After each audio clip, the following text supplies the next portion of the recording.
ഈ ഗോപൻ സ്വാമി ഭസ്മാസനത്തിലായി.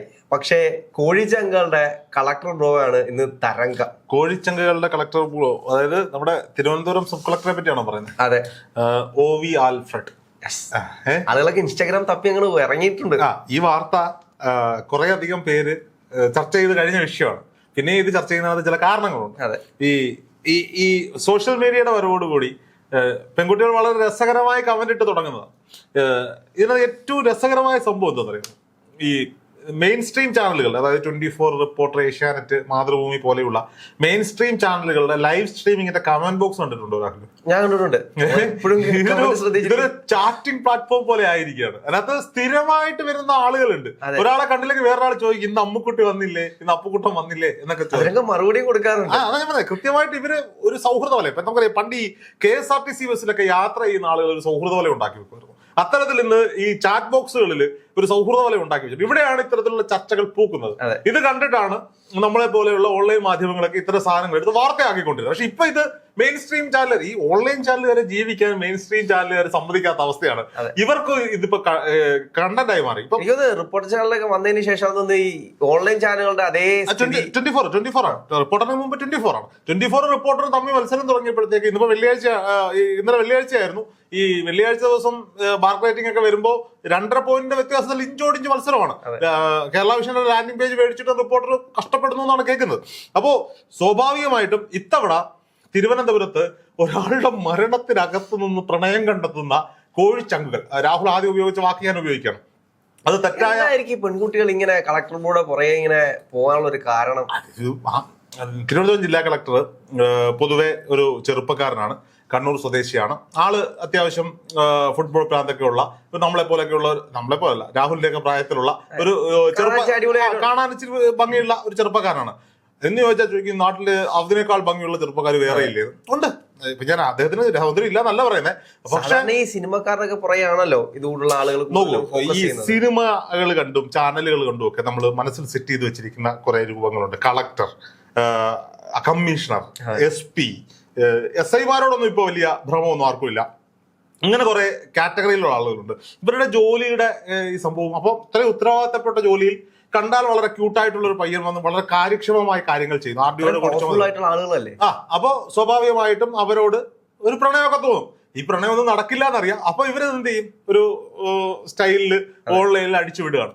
അപ്പോ ഇന്നിപ്പോ ഞാൻ ഈ ചർച്ചയ്ക്ക് ഇരിക്കുന്നതിന് തൊട്ട് മുമ്പ് ഒരു പോസ്റ്റ് കണ്ടു. ഒരു ചേച്ചി ഒരു ഫോട്ടോ ഇട്ടിട്ട്, എല്ലാ പെൺകുട്ടികളും ഇപ്പൊ കളക്ടർക്ക് പിന്നാലെയാണ്, പിന്നെ എനിക്ക് കണ്ടിട്ട് അതൊരു കൊച്ചു പയ്യനായിട്ടാണ് തോന്നുന്നത്. എന്നിട്ട് ചേച്ചി ഇത് അമ്മായി വൈബ് ആണെന്ന് ആരും പറയരുത് എന്ന് പറഞ്ഞിട്ട്, അമ്മ വൈബ് എന്ന് പറഞ്ഞിട്ട് ഇടുന്ന ആളുകളുമുണ്ട്. അപ്പോ സ്വാഭാവികമായിട്ട് നമുക്ക് നേരത്തെ മീഡിയ വണ്ണിലാണെന്ന് തോന്നുന്നു, അരുൺ എന്ന് പറഞ്ഞിട്ടൊരു വാർത്ത വായിക്കുന്നത്. അയാളിപ്പം ദുബായ് ബേസ്ഡ് ഏതോ ഒരു ചാനലിൽ വർക്ക് ചെയ്യാണെന്ന് തോന്നുന്നു. ഒരുപാട് റീൽ, ടിക്ടോക്കിന്റെ കാലഘട്ടത്തിലായിരുന്നു അത്. ടിക്ടോക്ക് മാറി ഇപ്പൊ ഇൻസ്റ്റാ റീലിന്റെ കാലഘട്ടത്തിലാണ് നമ്മൾ നിൽക്കുന്നത്. ഈ പുള്ളി വാർത്ത വായിക്കുമ്പോൾ നോക്കി കണ്ണും വിഴിച്ചിരിക്കുന്ന കോഴിച്ചങ്ക്, ഒരുപാട് റീലുകൾ അത്തരത്തിൽ ഇറങ്ങിയിട്ടുണ്ടായിരുന്നു. അപ്പൊ കാണാൻ കൊള്ളാവുന്ന സ്മാർട്ടായിട്ടുള്ള ആളിലെ കാണുമ്പോൾ ഉണ്ടാകുന്ന ആ ഒരു, ഇപ്പോഴും പല റീലുകളും ഇറങ്ങുന്നുണ്ട്. ഈ ന്യൂസ് ചാനലിലുള്ള പല ആളുകളെ റീലുകൾ നോക്കിയാൽ തന്നെ നമുക്ക് മനസ്സിലാവുന്നത് ഈ അതിനകത്തുള്ള സുന്ദരികളായിട്ടുള്ള സ്ത്രീകളെ കാണാൻ വേണ്ടി മാത്രം വാർത്ത കാണുന്ന കോഴിച്ചങ്കൾ ഒരുപാട് പേരുണ്ട്. അത് സീരിയസ്ലി അത് ഈ മെയിൻ സ്ട്രീം ചാനലിൽ മാത്രമല്ല, ഞാൻ നേരത്തെ പറയാം, പണ്ട് നമ്മൾ നവകേരള മെയിനായിട്ട് ചെയ്യുന്ന സമയത്ത്, നവകേരള ന്യൂസ് ചെയ്യുന്ന സമയത്ത് അതിൽ വാർത്ത വായിക്കാൻ വരുന്ന കുട്ടികളെയൊക്കെ തിരക്കി എത്ര അതിന്റെ വാട്സപ്പിലേക്ക് ആ കുട്ടിയെ കാണാൻ, ഒരു ദിവസം ഈ കുട്ടിയുടെ വീഡിയോ കണ്ടില്ലെങ്കിൽ ആ കുട്ടി എവിടെ പോയി എന്ന് ചോദിച്ച് തിരക്കുന്ന ആളുകൾ ഉണ്ടായിരുന്നു. അപ്പോ സ്വാഭാവികമായിട്ടും എല്ലാവർക്കും ഒരു ഫാൻ ബേസ് ഉണ്ട്.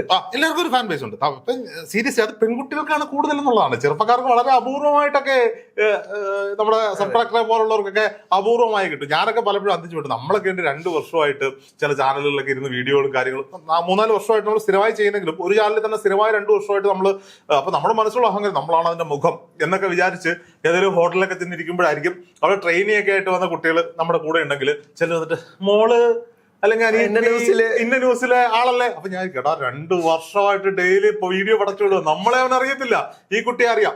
അത് ചില എടുത്തോണ്ട് പോയി റീലൊക്കെ കട്ട് ചെയ്തിരുന്ന് വൈറലാകുന്ന ഒരു കൂട്ടം ആളുകളാണ്.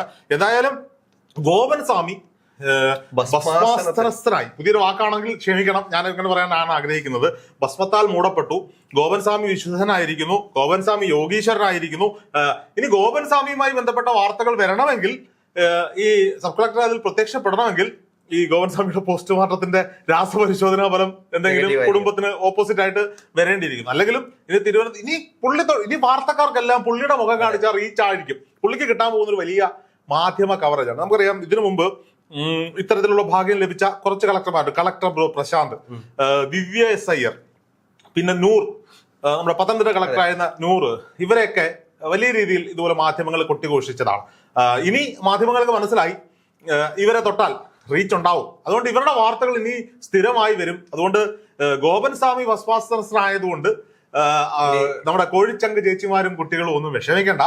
ഇനിയും മാധ്യമങ്ങൾ ഇഷ്ടംപോലെ വാർത്തകൾ. എല്ലാരും അതിന്റെ ഇൻസ്റ്റാഗ്രാമിന്റെ ഐഡി തപ്പി പോയിട്ടുണ്ട്. ഒരുപാട് ഇൻസ്റ്റാഗ്രാമിന്റെ ഐഡി അല്ല രാഹുലെ, മെയിൻ സ്ട്രീം മാധ്യമങ്ങൾ പുള്ളിയുടെ പ്രൊഫൈൽ പറയാൻ തുടങ്ങി. ആരാണ് പുള്ളി, എവിടെയാണ് പഠിച്ചത്, എന്താണ് ചെയ്തത് എന്നൊക്കെ ചോദിച്ച് പുള്ളിയുടെ ഫാമിലി ഡീറ്റെയിൽസ് വരെ വാർത്തയാക്കി കഴിഞ്ഞു. പുള്ളി കിട്ടിയൊരു മാട്രിമോണി സൈറ്റിലും കൂടെ പുള്ളിയെ കാണാതിരുന്നത് അല്ല, സ്വാഭാവികമായിട്ടും പയ്യനല്ലേ, മീൻസ് അത്രയ്ക്കുള്ള പ്രായമേ ഉള്ളൂ. പക്ഷെ വളരെ പക്വമായി അദ്ദേഹം കാര്യങ്ങൾ കൈകാര്യം ചെയ്തു. ഇത് പറയുമ്പോഴും സീരിയസ് ആയിട്ട് കുറച്ച് കാര്യം കൂടി പറയണം. ഒരു IAS ആണെങ്കിൽ എന്തെല്ലാം അല്ല ആണ്, എന്നാൽ പോലും എല്ലാവരെ കൊണ്ടും അത് പറ്റിയെന്ന് വരില്ല. നോക്കൂ, ഈ ഗോപൻ സ്വാമിയുടെ വിഷയം നിന്നത് ഒരു വലിയ വർഗീയ ലഹളയുടെ അറ്റത്താണെന്ന് വളരെ കാര്യമായി ഈ സബ് കളക്ടറുടെ സ്ഥാനത്ത് അദ്ദേഹം പോയിട്ടൊരു നിലപാട്, ഇപ്പൊ തന്നെ ഇത് പൊളിക്കുമെന്നൊരു നിലപാടെടുത്തിരുന്നെങ്കിൽ അതൊരു വലിയ സംഘർഷത്തിലേക്ക് കടന്നേനെ.